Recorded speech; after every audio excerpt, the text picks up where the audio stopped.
ที่นี่สถานีชุมทางบางซื่อที่นี่สถานีชุมทางบางซื่อขบวนที่เข้าเที่ยวชานชาลาที่3เป็นขบวนรถเร็วบริการฟรีสายในขบวนที่102จากเชียงใหม่ครับผู้โดยสารประสงค์ลงสถานีชุมทางบางซื่อโปรดนำสิ่งของและสัมภาระท่านลงจากขบวนรถที่ถูกต้องและครบถ้วนด้วยครับโปรดทราบที่นี่สถานีชุมทางบางซื่อผู้โดยสารประสงค์ลงสถานีชุมทางบางซื่อโปรดนำสิ่งของและสัมภาระท่านลงจากขบวนรถที่ถูกต้องและครบถ้วนครับขบวนรถที่102ต้องรอขบวนรถต่อหน้าต้องขอไปผู้โดยสารในความไม่สะดวกมาในโอกาสนี้ครับ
ไปทางอุบลราชธานีครับ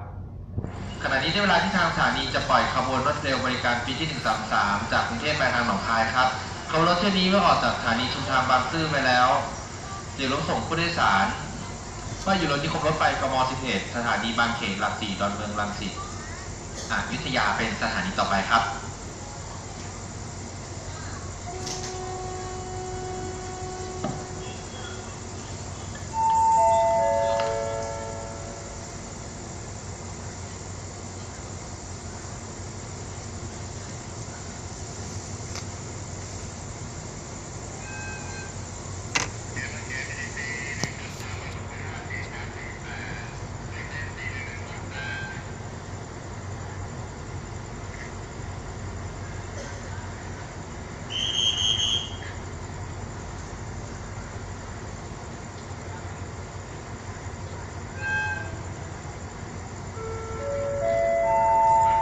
ติดขอบชานชาลาที่2ระมัดระวังอันตรายนะครับยืนชิดติดขอบชานชาลาที่2ระมัดระวังอันตรายนะครับสักครู่ขบวนรถด่วนสายตะวันออกเฉียงเหนือขบวนที่67รับส่งผู้โดยสารจากกรุงเทพปลายทางบนราชธานีจะทำขบวนเข้าเทียบครับ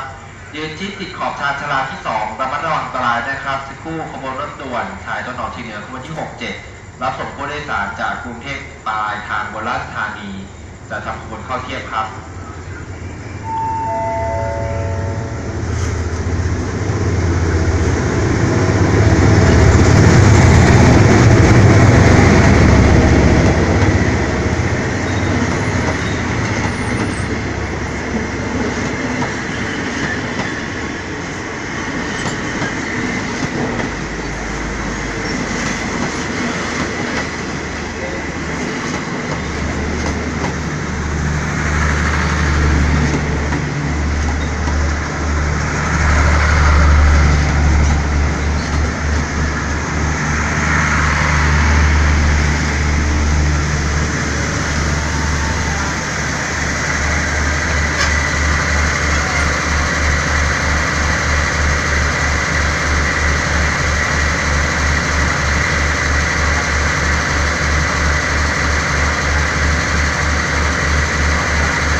จะได้ยิน